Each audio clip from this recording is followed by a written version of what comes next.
Hi అండి. ఈరోజు మీకు నేను హోటల్ స్టైల్లో ఉప్మా చూపిస్తాను. నేను చేసిన పద్ధతిలో ఒకసారి చేశారంటే సాయంత్రం తిన్నా కూడా అదే సాఫ్ట్నెస్, అదే టేస్ట్ ఉంటుందండి. మీలో చాలామంది అనుకుంటుంటారు ఇంట్లో ఉప్మా చేస్తే 5 నిమిషాలకు గట్టిపడిపోతుంది ఎందుకు అని. కానీ సరైన పద్ధతిలో ఉప్మాని ఎలా చేయాలో, ఎలా చేస్తే మనకు ఆ సాఫ్ట్నెస్ అన్నది పోకుండా ఉంటుందన్నది స్టెప్ బై స్టెప్ క్లియర్గా చూపించానండి ఈ వీడియోలో. మరి ఇంకెందుకు ఆలస్యం, రండి వెళ్ళి రెసిపీ చేసేద్దాం. ముందుగా 2 మీడియం సైజు ఉల్లిపాయలని కట్ చేసుకుందాం.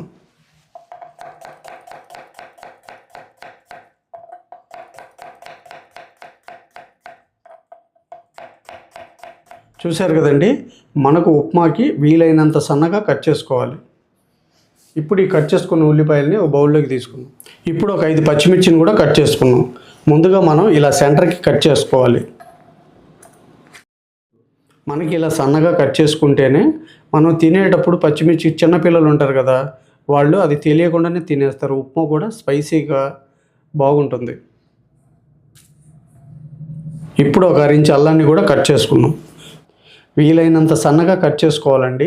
అప్పుడే మనకు ఆ ఫ్లేవర్ అన్నది ఉప్మాకి పట్టుకొని తినడానికి రుచిగా ఉంటుంది. ఇప్పుడు స్టవ్ మీద ఒక కడాయి పెట్టుకొని 1 కప్పు సుజీ రవ్వ, మనకు గ్రామ్స్లో అయితే 150 గ్రాములు ఉంటుందండి.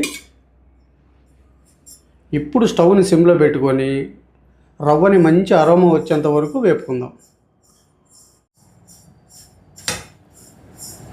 రవ్వ మంచి అరోమా వస్తుందండి. ఇప్పుడు బౌల్లోకి తీసుకుందాం.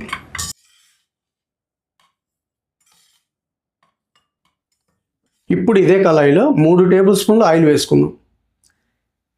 మనకు ఉప్మా సాఫ్ట్నెస్ రావాలంటే ఆయిల్ కొద్దిగా ఎక్కువే ఉండాలి. ఆయిల్ కొద్దిగా వేడైన తర్వాత టేబుల్ స్పూన్ పచ్చిపప్పు, 1/2 టేబుల్ స్పూన్ మినపప్పు, 1/2 టేబుల్ స్పూన్ ఆవాలు, 1/2 టేబుల్ స్పూన్ జీలకర్ర, అలాగే ఒక 20 జీడిపప్పు. జీడిపప్పు అన్నది పూర్తిగా మీ ఆప్షనల్ అండి. మీరు ఒకవేళ జీడిపప్పు లేకపోతే ఆ ప్లేస్లో పల్లీలు కూడా వేసుకోవచ్చు. ఇప్పుడు ఇందులోనే 4 ఎండుమిర్చి ముక్కలు, ఒక 2 రెబ్బల కరివేపాకు.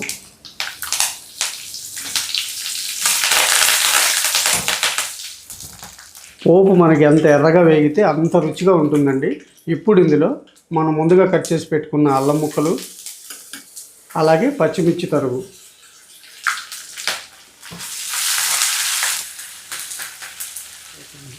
ఇప్పుడు ఇందులోనే ఉల్లిపాయ తరుగు,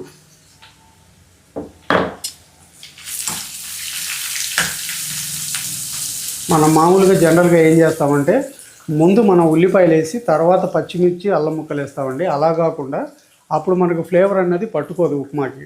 మనం ముందుగా అల్లము పచ్చిమిర్చిని ఫ్రై అయిన తర్వాతే ఉల్లిపాయ వేసుకోవాలి. మనం వేసిన ఉల్లిపాయ ముక్కలు కూడా చక్కగా వేగాయండి. ఇప్పుడు 1/2 టేబుల్ స్పూన్ ఉప్పు, మనం ఏ కప్పుతో అయితే రవ్వ తీసుకున్నామో అదే కప్పుతో 4 కప్పులు వాటర్ పోసుకున్నాం.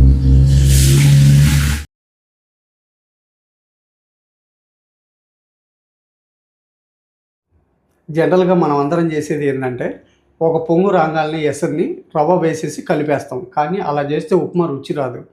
మనం ఒక 2 నిమిషాలైనా మరగాలి. మరిగితేనే కదా ఆ ఉల్లిపాయ, పచ్చిమిర్చి, అల్లం ముక్కలో ఉన్న ఫ్లేవర్ అంతా వాటర్లోకి దిగి మనకు ఉప్మా రుచిగా ఉంటుంది. ఇప్పుడు ఒక 2 నిమిషాల పాటు మరిగించుకుందాం. చూస్తున్నారు కదండి, 2 నిమిషాలు ఇలా మరిగించుకున్నాం కదా. ఇప్పుడు రవ్వ వేసుకుందాం. రవ్వ వేసుకున్నప్పుడు ఎప్పుడు కూడా స్టవ్ని సిమ్లో పెట్టే వేసుకోవాలి. చూస్తున్నారు కదండి, ఇలా గంటని ఇలా కదుపుకుంటూ సన్నటి దారలాగా రవ్వను వదులుకోవాలి.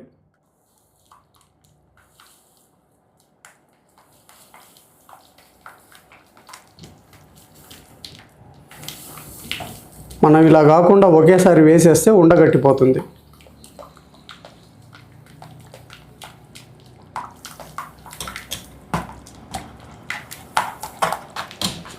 రవ్వ వేసుకున్నాం కదా, ఈ రవ్వ అంతా దగ్గరికి అయ్యేంత వరకు ఇలా కలుపుతూనే ఉండాలి. లేదంటే ఉప్మా అంతా ఉండలు గట్టిపోతుంది అన్నమాట.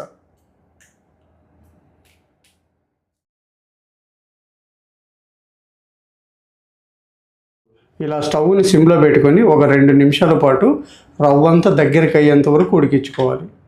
ఇలా దగ్గర పడుతుంది కదా. ఇప్పుడు ఈ స్టేజ్లో మనం 1 టేబుల్ స్పూన్ నెయ్యిగాన వేసుకుంటే ఉదయం చేసిన ఉప్మా సాయంత్రం తిన్నా కూడా అదే సాఫ్ట్నెస్ ఉంటుందండి.